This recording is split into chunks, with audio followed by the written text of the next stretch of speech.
Dr. Zeev Farber, welcome. Hi, thank you. Very common today to hear that we are the Jewish people, we are the white colonizers coming from Europe to occupy Middle East, Palestine, whatsoever. Historically wise, what can you tell us? So this is really a misconception and a mischaracterization of history, modern and ancient. The idea that they're getting this idea from the Aliyah, because we had in the late 1890s through the early 1900s, we had a major move of European Jews from Europe into Israel. At the time, the land was part of the Ottoman Empire, right? There was no independent country of Palestine. It was an area, part of Syria, part of Turkey, part of the Ottoman Empire. And Jews from Europe moved in, but it's not a random colonization. A lot of times what people are doing is they're using analogy from the European attempts to take parts of Africa, to take India, et cetera, and seeing this as another example. So the Jews were Europeans and they were having a hard time in Europe. So they thought it'd be easier to take some other country, a weaker country, and colonize it. But that is not how Jewish history works, right? That is taking a slice, a sliver.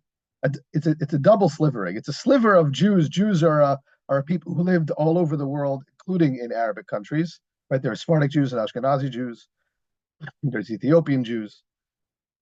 And it's also taking a sliver of history as if Jewish history begins in the Middle Ages or late Middle Ages when Jews are living in Europe, right? This is not where Jews are from. So if we go farther and farther back, Jews are from a country called Judah, right? That's where the name comes from. Judah is, if we think of it in modern terms, the southern part of Israel, mostly what you would call the southern part of the West Bank, right? That's why some people call it Judea and Samaria. That's where the country was for hundreds of years. That's where Jews originally come from.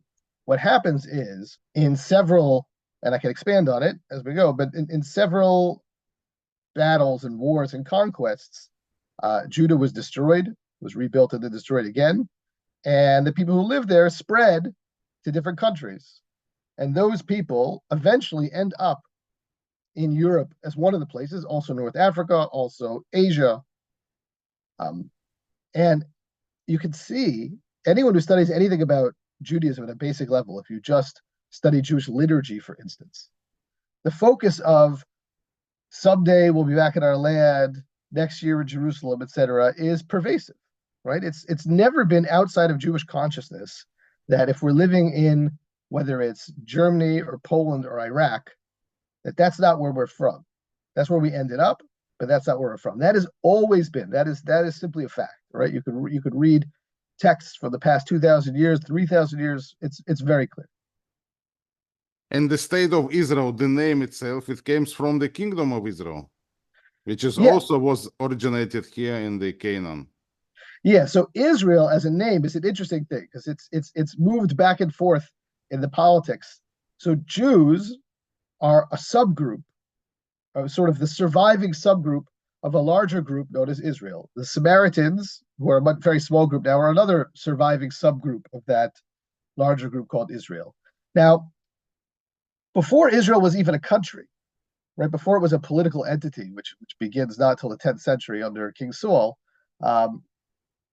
the villagers who lived, we can see them archaeologically. You have these villages that dot all over what we now call Israel and the Galilee, that are a material culture that is continuous with what eventually becomes the country called Israel. And we know that even in the earliest times, because that they called themselves Israel, because King Merneptah, the pharaoh, who was the son of Ramses II, at the end of one of his inscriptions, has a survey of peoples that he fought and supposedly destroyed. And one of them is called Israel, right? He says Israel, he labels them as a people, not as a country. And that is historically correct. They were not yet a country. He says the people, he's destroyed them. Their seed is no more. It's, of course, an ironic statement because the first mention of Israel in all of history. And, of course, Israel is nowadays a country. So that particular claim seems to have been overstated. But we know that they were called that. Eventually, in a couple hundred years later, these villagers coalesce into what we would call a nation state under Saul, David, then Solomon. The details are debated, but that's the overall history of it. And then it separates into two countries. The northern country, which with its capital Samaria, is called Israel. The southern country is called Judah. The northern country, Israel, is destroyed in 720 BCE by the Assyrians. And the Assyrians were very aggressive to make sure that you lose your identity. So they would separate out the peoples, right? They would take them into exile, but they would put a few here, a few there, a few there, a few there. Archaeologically speaking, we can see Israelites that survived for a generation or two, because we can see from names of Israelites were apparently very good with horses. You have certain places where there's people who are owning or training horses for war or whatever, and that you have an Assyrian name, son of, and you have a Hebrew name. So you can see where they were, but they disappear, or they eventually filter down to Judah or join the Judahites. But what happens is, in 586, the Babylonians conquered Judah and take the Judeans into exile. But the Babylonians did it differently. They took people in large groups and created ghettos, basically. So they take a bunch of Judahites into Babylon, and they create an area. It's like little Judah kind of thing, and they all live there.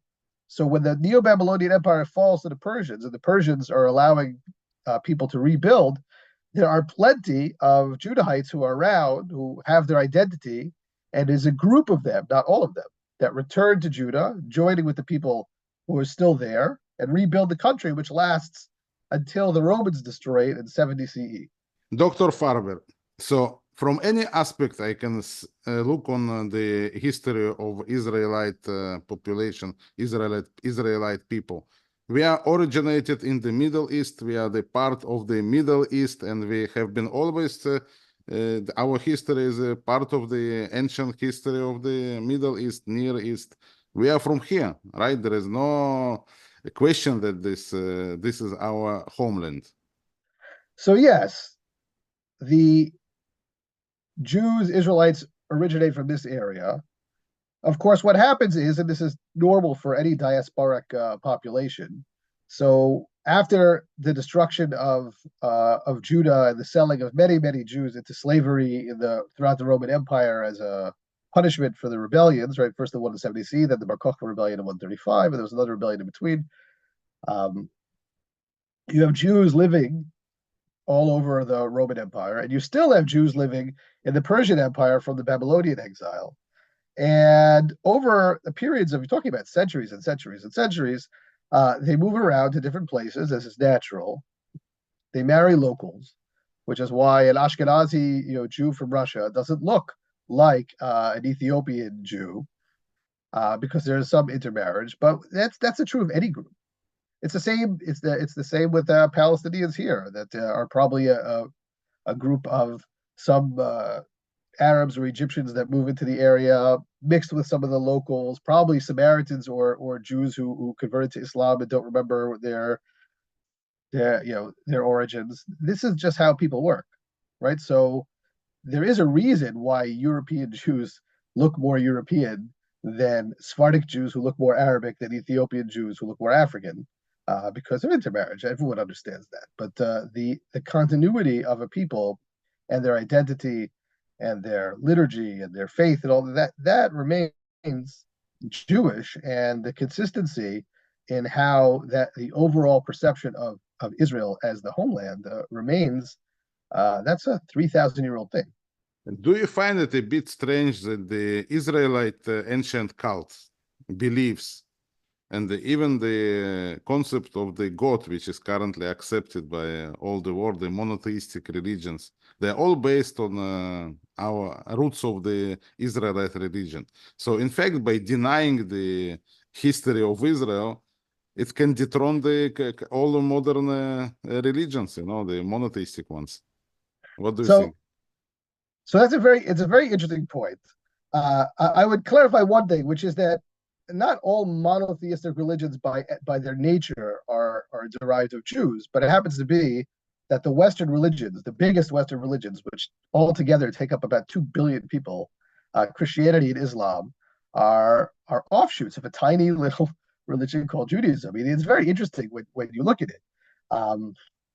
Christianity, their belief in the Messiah and Son of God is of a Jew who lived in Judah, who basically was interested in Jewish issues. If you read in the Gospels, Jesus' concern is really about Jewish issues, and from there, universal issues. But he's very Jewish. Even Paul, who decides to expand it to the Gentiles, is himself a Jew. And the Old Testament, which is larger than the New Testament by orders of magnitude, and if you throw in the Apocrypha even more, are Jewish books, right? So, and the heroes, if you go pre the New Testament, the heroic figures, the prophets, the ancestors, these are all taken from the Israelite history, the Jewish Bible. Islam is similar. Islam has some independent conceptions of the past, but when Muhammad is talking about heroic figures, right? You're turning to Abraham, you're turning to Moses, Joseph. These are all people from the Jewish Bible, and of course the interest in the Temple Mount, right? The fact that other religions also see that as a holy place. I mean, that begins, at least in historical time, with the fact that this was a place where Solomon built a temple, right? And this temple becomes important, and other people want a connection to that place also, right? Jerusalem as a strategic city, Jerusalem is important because of how it's between Asia and Africa, right? It's a land bridge. It doesn't have global. The reason it has global importance is because of its religion bridge, right? It's a place that Judaism, Christianity, and Islam all recognize as holy. But this comes from the Jewish tradition. There's an irony that Judaism, which remains a very small religion, and has always been small, right? It was small in the Roman period. It was small in the Babylonian period. It was never a very major player in history. It remains a very small religion, but the offshoots of Judaism, right, Christianity and Islam, which took some of these ideas, brought in some of their own ideas and took it in a different direction, but still share much of Judaism's stories and myths and history, are enormous. And yeah, I do think that there's an irony of trying to erase Jewish history. What does that do to the basis of the other religions? And there's also probably some pre-modern competitiveness between the groups. My hope is always that we could get past that in nowadays, but it's probably still there of who has the proper, the right, the ultimate correct interpretation of history. Dr. Zeev Farber, thank you very much. Okay, thank you for having me.